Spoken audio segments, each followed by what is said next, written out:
Now, if you want to think about how these lines work functionally, they really go across the body from the shoulder girdle to the pelvic girdle. And so what I want to do now is extend these arm lines into the functional lines, which show you the connections across the body between the girdles. So we'll have a front functional line and a back functional line.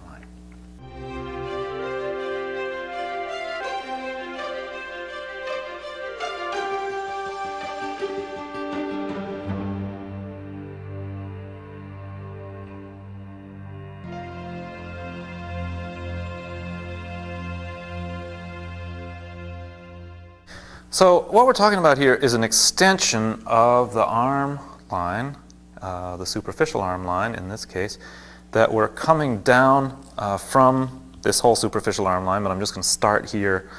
Let's just start here with the pectoralis major muscle. That muscle comes down, interdigitates with the upper fibers of the external oblique, comes down just about beside the rectus and down here into, as you can see in the slide, right down onto the pubic bone. But look what happens if we keep going. Keep going in the same direction, and as you can see, we get right onto the adductor longus, and the adductor longus goes behind the leg and ties to the linea aspera on the backside of the femur, right in there. See? So you have a tie-in from the right shoulder to the inner part of the left leg. It makes a lot of sense. Imagine you're a pitcher in a baseball game. You wind up. When you pitch with the right hand, but you use the left leg for support. You pivot around that left leg to get the full force with your right arm.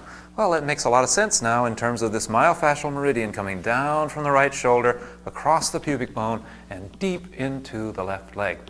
You can't go any farther with this because when you get down to the end of the adductor longus, you're in that linea aspera in the back part of the leg, and there are lots of other fasciae crossing over in other directions, so that has to be the end of this line, right where that big, strong adductor longus attaches into the back of the femur.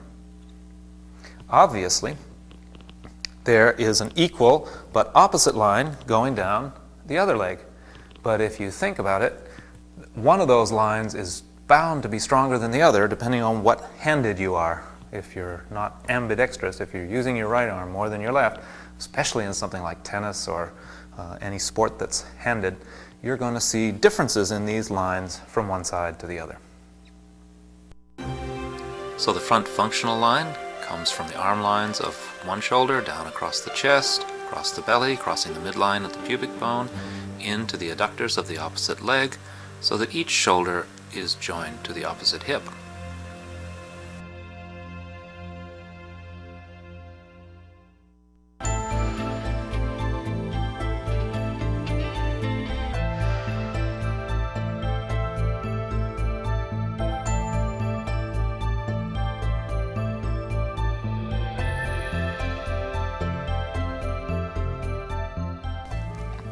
Okay, there is a similar corresponding line, functional line, in the back that goes, let's detach these lines here, that goes from the latissimus attachment, we could say, for starters, although we could pick up the teres in there, but if we use the latissimus, we might pick up the little bit of the scapula there with the latissimus. That happens in some people, not in others.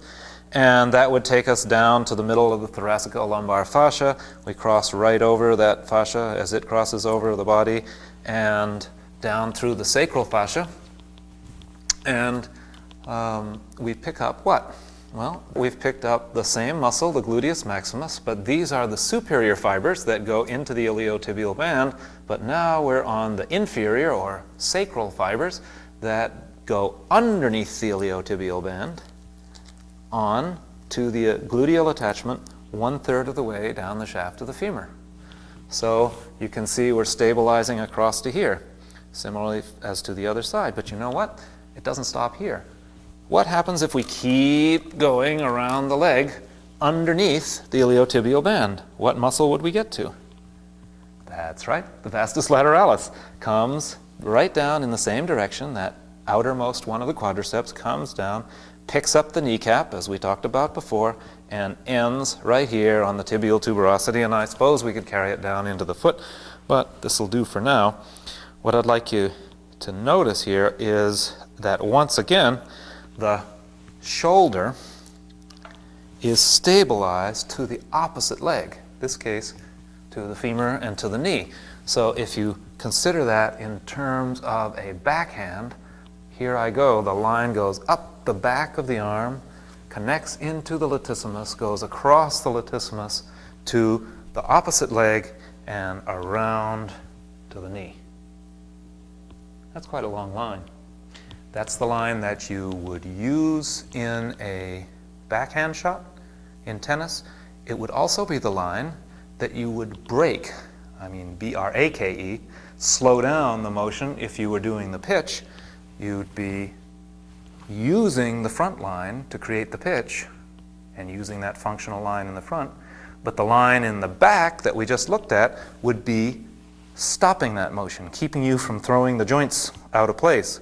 So that line would come down across the back again and over onto the opposite leg. The same thing, I suppose, would be true for the backhand. Once you got to the limit of the backhand, this front line would be the break. That would stop you from going too far and damaging the joints. But you see these lines going really across the body. That's where you get the functional connections, the things that really make the body integrate and work as a piece of movement. So the back functional line likewise joins the arm lines, but this time across the back of the rib cage, the thoracicolumbar fascia, the sacral fascia, onto the gluteus maximus, the vastus lateralis, right around to the tibial tuberosity, thus joining the shoulder to the hip across the back.